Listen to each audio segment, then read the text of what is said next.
nesse momento, qual é o seu objeto de estudo, sua pesquisa, ou as suas pesquisas mais recentes, né?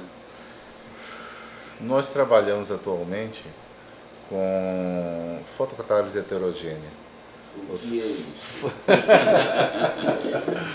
Nós utilizamos alguns constituintes químicos, né, alguns óxidos, que são capazes de, quando são excitados por luz, de desencadear reações químicas. E esse estudo relativo à fotocatálise heterogênea tomou força durante a nossa cooperação com a Alemanha. Eu já havia começado a desenvolver alguma coisa anterior a essa cooperação com a Alemanha, mas foi no período da cooperação com a Alemanha que o trabalho tomou assim uma força, né? Primeiro pensando na questão ambiental, né? Na questão de resolver problemas do meio ambiente, né? Removendo contaminantes ambientais, não simplesmente transferindo eles de um lugar para outro, como a gente vê hoje em dia muita gente fazendo, mas destruindo completamente, transformando em água e gás carbônico. Essa digamos assim, era a chamada desse nosso projeto. Mas a fotocatálise heterogênea, ela tem, digamos assim, muitos aspectos que podem ser explorados de forma muito interessante. A questão de conversão de energia, né? Nós temos o Sol, né? Vai existir aí muito tempo depois de nós deixarmos de existir, o Sol vai continuar existindo. Isso é uma verdade, pelo menos mais 5 bilhões de anos depois que a humanidade desaparecer ou for para outros lugares, né? E é uma fonte de energia que a gente poderia dizer assim, inesgotável. Só para o senhor ter uma ideia, o Sol fornece algo como cerca de 10 mil vezes toda a energia que a gente consome, fornece em um dia, cerca de 10 mil vezes toda a energia que a gente consome em um ano. 10 mil vezes. Então, se a gente conseguisse, né, e estamos próximos de conseguir, aproveitar uma fração mínima dessa energia, aí os nossos problemas de energia estariam resolvidos. O que está faltando de tecnologia? Está faltando, na verdade, otimizar processos. Utilizando fotocatálise, a gente consegue, por exemplo, um projeto que nós estamos começando agora, né?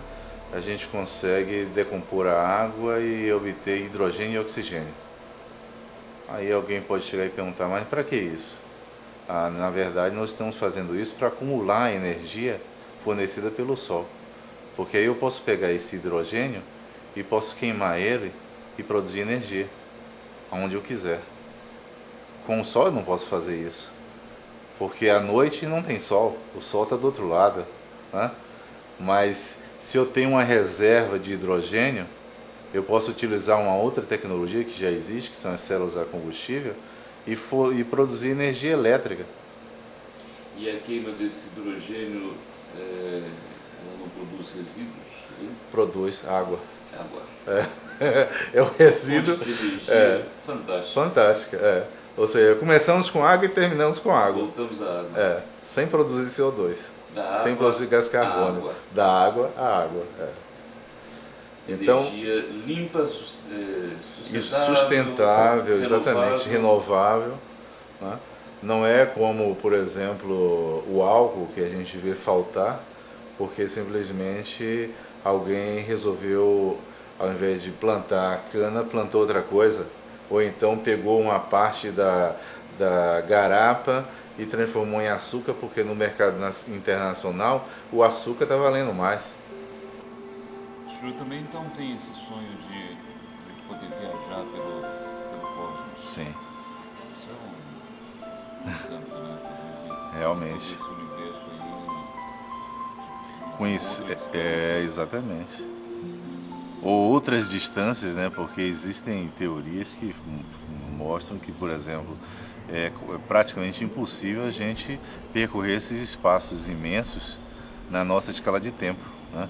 mesmo que a gente viajasse à velocidade da luz, uma série de problemas, a própria teoria da relatividade mostra isso, né?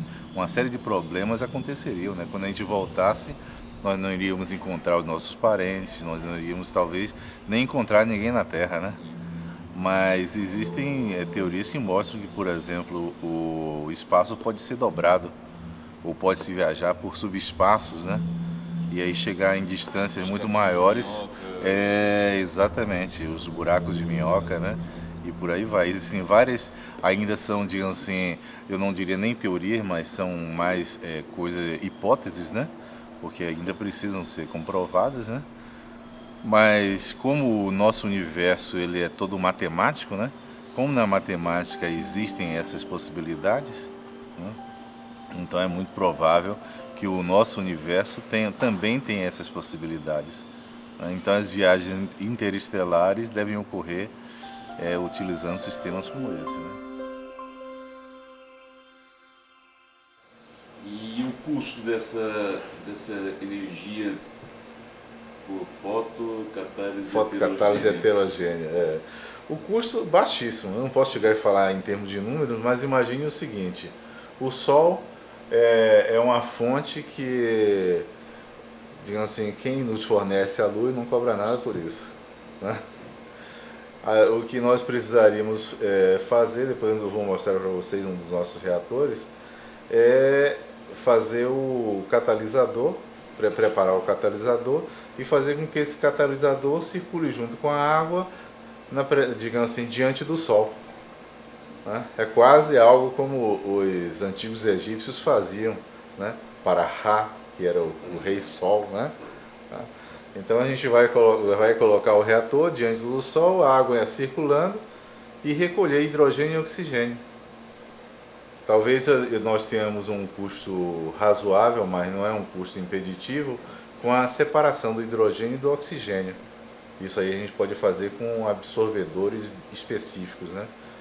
A gente já prevê isso no projeto, no desenvolvimento do projeto, desenvolver absorvedores específicos, concentradores para o hidrogênio também.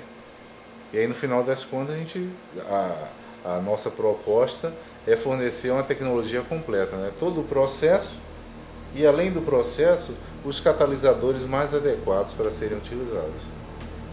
Essa é a nossa proposta nesse trabalho. Né? O senhor não acha que a realidade científica ela ultrapassou essa expectativa apresentada pelas obras de ficção científica?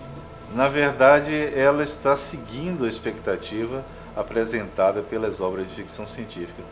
Porque, por exemplo, O mundo real hoje parece mais fantástico do que o imaginado por grandes autores da ficção científica. Mas só que eles foram imaginados quando? 2 séculos atrás? Alguns, né? 2 séculos atrás, alguns... Um século atrás, por exemplo, Alex Raymond, né, do Flash Gordon, ele falava de um raio da morte, né, que é o laser.